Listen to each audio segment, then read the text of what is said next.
The things that tips us off that they may have been trying was in 2018, they asked for money from DARPA, and in that money, they wanted to insert the furin cleavage site, which makes it highly infectious in humans.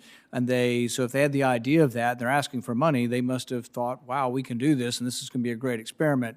Even our government finally at that point decided not to fund that. But what they're asking for, and this is why I think there was a holy cow moment when all of a sudden these scientists see the sequence of COVID-19, they're going, oh my goodness, didn't they ask us in 2018 to put that furin cleavage site in? And lo and behold, it's there. So what I'd like to ask, and I'm going to finish with this, and then we'll have another round if some people would like to ask some other questions, is Dr. Quay, could you sort of lay out in as simple a fashion as possible 2 or 3 items about the virus that makes you think it came from, and I don't think anybody knows with 100% whether this came from a lab or whether it came from animals, but there is some compelling evidence that suggests it could have come from the lab. And, you know, even if it was a 10% chance it came from a lab, it's another reason for us to be concerned about having oversight on this kind of research. But can you give me 2 or 3 things that this virus has that make you think it's lab versus some of the evidence for MERS and SARS that it came from animals? Yeah, there are 3 regions: the receptor binding domain, the furin cleavage site, and this protein 8th from the left called ORF8.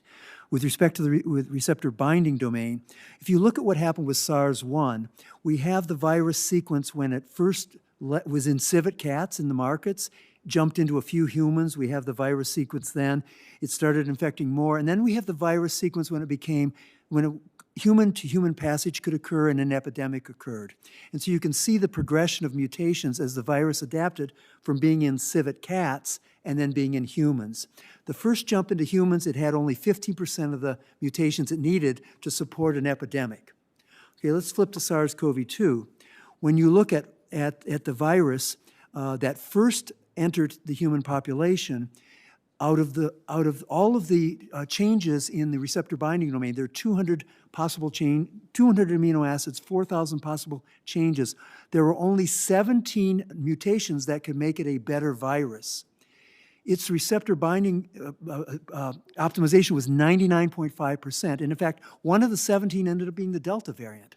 So that kind of optimization, juxtaposed by the fact that there were no patients in Wuhan, 36,000 blood bag specimens tested for antibodies in 2019. Not a single patient was infected.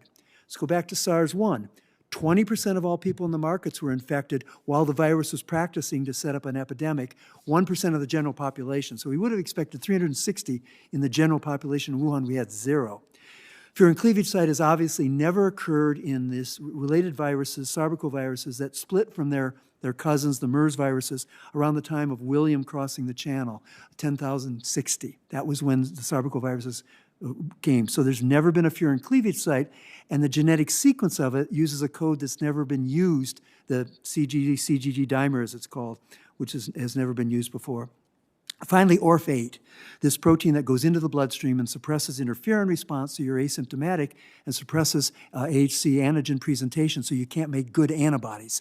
This was the subject of 2 master's theses at the Wuhan Institute of Virology. I have found no Western scientists that worked on this location in the genome before 2019.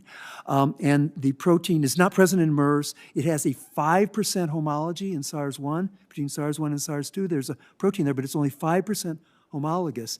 But this master's thesis, the first one, optimized its function in suppressing interferon, symptoms of fever and chills, and suppressed its antigen presentation. The second one was making synthetic biology tools so you could move it around inside genomes. So to reiterate, there's been no animals found that have COVID-19. When they did find that animals had the first SARS and MERS, they found it out within months. When they tested the animals in question, 90% of the animals had the SARS virus. So we haven't found any animals yet with COVID-19. And then most viruses that come from animals first aren't very infectious at first, and they infect a few humans. So you don't have a pandemic that does this. It smolders and then does this. During the smoldering phase, you find background antibodies that people have had it, even if they don't know they had it. So when they tested the background of people who were working with the animals that had COVID, they found 20% of them had antibodies to having had SARS. SARS-1, yes, correct. But then if we test the people in the marketplace, we're not finding that. If we look at the people in the Wuhan marketplace, we're not finding significant numbers that were positive and finding almost nobody positive from the previous year that had been ill. No, it's 0 out of 36,000.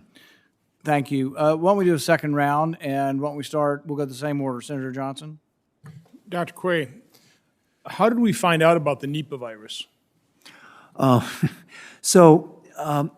In December 2019, 5 patients at a Wuhan hospital had their specimens sent, a bronchial lavage, where they stick a throat and get it lost, to the one Institute of Virology for sequencing. The process is to amplify it with a PCR process. You make a lot of copies of what's in the specimen, and you usually inadvertently make copies of what's going on in the laboratory. So the one Institute of Virology probably regrets, but they put a 55 million letter database of the background information up in the gene bank, which is the NIH's database there, of everything going on. We found 20 strange things in these patient specimens: honeysuckle genes, horse viruses. 19 of the things we found were in publications from the laboratory over the previous 2 years. So this clearly was a signal of what was going on in the lab around there. The one thing they didn't publish on was this cloning vectors of the Nipah virus. So it's in the patient specimens because it was in the laboratory at the time, not in the patients, but and they have never published on that.